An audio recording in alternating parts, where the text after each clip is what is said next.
जय हिंद दोस्तों, स्वागत है आप सभी का आज के अपने क्लास में, जिसमें हम देखेंगे मॉडर्न इंडियन हिस्ट्री से संबंधित क्रोनोलॉजी अर्थात ऐतिहासिक कालक्रमों को। तो दोस्तों, आधुनिक भारत के इतिहास में क्रोनोलॉजी के प्रश्नों का एक विशेष महत्व है। ठीक है, हम आज उत्तर प्रदेश पीसीएस 2022 रिसेंटली जो हुआ है उसके सीरीज सी में क्रोनोलॉजी से किस प्रकार के प्रश्न पूछे गए हैं प्रूफ के साथ में देखेंगे। तो देखिए, इस प्रकार के प्रश्न पूछे जाते हैं।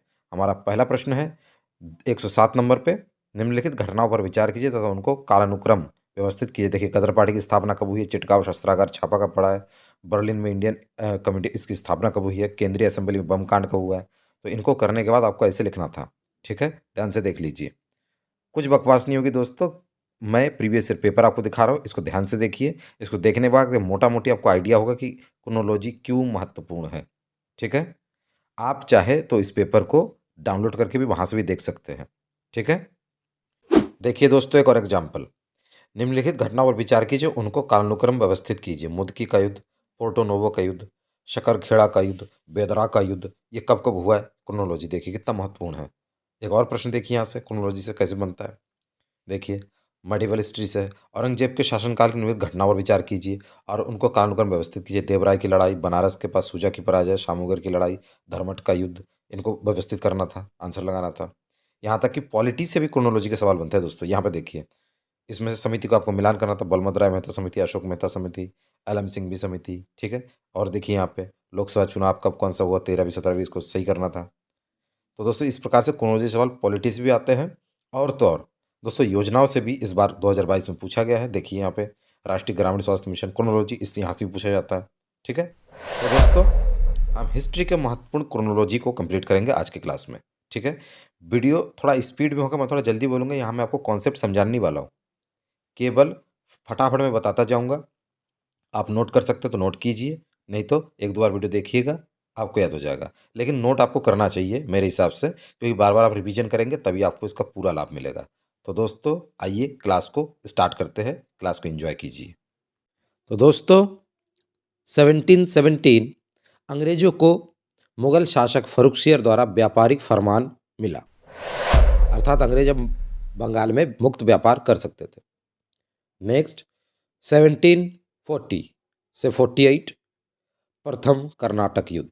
क्या हुआ था? प्रथम कर्नाटक युद्ध। ठीक है, देन 1742 डुप्ले, जो कि एक फ्रांसीसी गवर्नर था, उसका भारत में आगमन होता है। भारतीय इतिहास में डुप्ले का बहुत ही महत्वपूर्ण एक भूमिका है। नेक्स्ट, 1746 फ्रांस ने मद्रास पर कब्जा किया। देन 1748 एक्स ला चापेल की संधि, अंग्रेजों और फ्रांसीसियों के मध्य हुई थी। ठीक है दोस्तों। नेक्स्ट, 1749 अंबर का युद्ध, जिसमें चांदा साहब और अनवरुद्दीन के बीच में हुआ था। अनवरुद्दीन इसमें मारा गया था। अब दोस्तों, वास्तव में ये जो अंबर का युद्ध था ना, ये कोई चांदा साहब अनवरुद्दीन के बीच में नहीं था। चाहे इतिहास पढ़ेंगे ओल्ड एनसीईआरटी, तो वहाँ पे है ये अंग्रेज और ये फ्रांसीसी आपस में लड़ते थे। अब भारतीय लोगों को ये लोग मोहरा बनाते थे। ठीक है, तो कभी किसी के साइड से अंग्रेज हो गए, किसी के साइड से ये फ्रांसीसी हो गए, आपस में लड़वा दिया, ये होता था। नेक्स्ट, 1754 मतलब डुप्ले को वापस बुला लिया गया फ्रांस में। कब? 1754, 1754 को। देन 1751 से 1755 सेकेंड कर्नाटक युद्ध, क्या होता है हमारा? द्वितीय कर्नाटक युद्ध।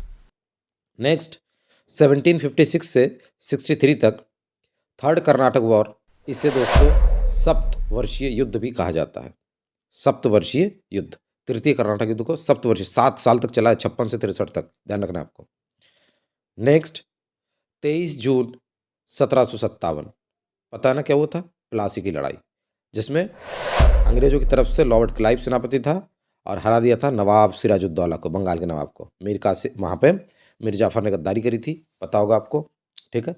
नेक्स्ट, 1760, 1760 बांडीवाश का युद्ध, अंग्रेज और फ्रांसीसियों के मध्य हुआ था ये, और फ्रांसीसी इस युद्ध को हार गए थे। ठीक है, बांडीवाश का युद्ध 1760।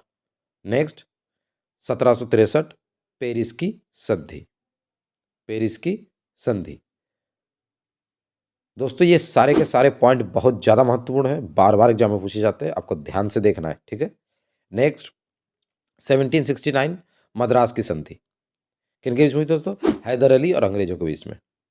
ठीक है, कब? 1769, ध्यान रखना है। नेक्स्ट 1775 सूरत की संधि, ठीक है। सूरत की संधि किसके बीच में थी दोस्तों 1775 में? ये हुई थी मराठा सरदार रघुनाथ राव और अंग्रेजों के बीच में, ठीक है। नेक्स्ट 1781 गोरखपुर, बहराइच तथा बस्ती में नागरिक विद्रोह, उत्तर प्रदेश के इन जिलों में नागरिक विद्रोह हुआ था। क्यों? वारेन हेस्टिंग की इजारेदारी प्रथा के विरुद्ध, ठीक है, ध्यान रखना है आपको। नेक्स्ट 1782 सालवाई की संधि, किनके बीच में? मराठे और अंग्रेजों के बीच में हुई थी, ठीक है। नेक्स्ट 1784 आसफउद्दौला द्वारा लखनऊ में बड़ा इमामबाड़ा का निर्माण, ठीक है। तो पूछा जाता है लखनऊ में जो बड़ा इमामबाड़ा उसका निर्माण किसने किया था? आसफउद्दौला ने। कब किया था? 1784। नेक्स्ट 1792 श्रीरंगपट्टनम की संधि, दोस्तों 18 मार्च 1792 को श्रीरंगपट्टनम की संधि पर हस्ताक्षर किए गए थे। तो इसमें दोस्तों तृतीय आंग्ल मैसूर युद्ध की समाप्ति हुई थी इसके बाद, ठीक है, ध्यान रखना है, तृतीय आंग्ल मैसूर युद्ध की समाप्ति हो गई थी, ठीक है। इस संधि पर अंग्रेजों की ओर से लॉर्ड कॉर्नवालिस, जबकि मैसूर की ओर से कौन था दोस्तों? टीपू सुल्तान, ठीक है। और हैदराबाद के निजाम ने भी हस्ताक्षर इस पर किए थे, 3 लोगों ने हस्ताक्षर किए थे श्रीरंगपट्टनम की संधि पर। कौन कौन? अंग्रेजों की तरफ से कॉर्नवालिस है, और उधर से रंगपट्टनम की तरफ से, मैसूर की तरफ से टीपू सुल्तान, और हैदराबाद के निजाम, ध्यान रखना है, ठीक। अब चलिए आगे बढ़ते हैं। 1799 अवध नागरिक विद्रोह, जिसे बनारस जनसंहार के नाम से भी जाना जाता है। नेक्स्ट 1795 से लेकर के 1805 तक पोलीगार विद्रोह, क्या होता है दोस्तों? पोलीगार विद्रोह, ठीक है। इसका नेतृत्व किसने किया था? कट्टा बोम्मन नायकन द्वारा। इसके ऊपर एक मूवी बनी है सेरा नरसिम्हा रेड्डी, आप चाहे देख लेना, बहुत अच्छी मूवी है। इस पर पोलीगार के बारे में आपको अच्छी जानकारी मिलेगी, ठीक है। नेक्स्ट 1798 से 99 चुआर विद्रोह, क्या हो दोस्तों? चुआर विद्रोह, ठीक। नेक्स्ट 1802 बेसिन की संधि, 1802 में बेसिन की संधि, मराठा पेशवा बाजीराव द्वितीय और अंग्रेजों के बीच में। नेक्स्ट 1808 से 9 तक दीवान बेलूथम्पी का विद्रोह, ठीक है, जिसे हम कुंडारा विद्रोह घोषणा के नाम से भी जानते हैं। किस नाम से? कुंडारा उद्घोषणा, ध्यान रखना है आपको, ठीक है। नेक्स्ट 1809 अमृतसर की संधि, ठीक है, किनके बीच में है? अंग्रेजों के बीच, पंजाब के राजा महाराजा रंजीत सिंह के बीच में हुई थी। इस संधि के बाद सतलज नदी को बॉर्डर बनाया गया था। सतलज नदी के उस पार अर्थात पाकिस्तान के साइड में वो राजा रंजीत सिंह का था, पंजाब प्रांत उधर था, और इधर जो था वो भारत का एरिया, वहाँ पे अंग्रेजों का कब्जा था, ठीक है दोस्तों। तो वीडियो आपको कैसा लगा आज का? कमेंट बॉक्स में कमेंट कीजिएगा। सारे के सारे पॉइंट आपके लिए बहुत ज़्यादा महत्वपूर्ण है, आपके एग्जाम से रिलेटेड है, ठीक है। वीडियो को शेयर करना है, लाइक करना, और अपने कमेंट बॉक्स में कीजिए। मैं आपके प्रश्नों का उत्तर दूंगा। वीडियो को पूरा देखने के लिए आप सभी का बहुत बहुत धन्यवाद।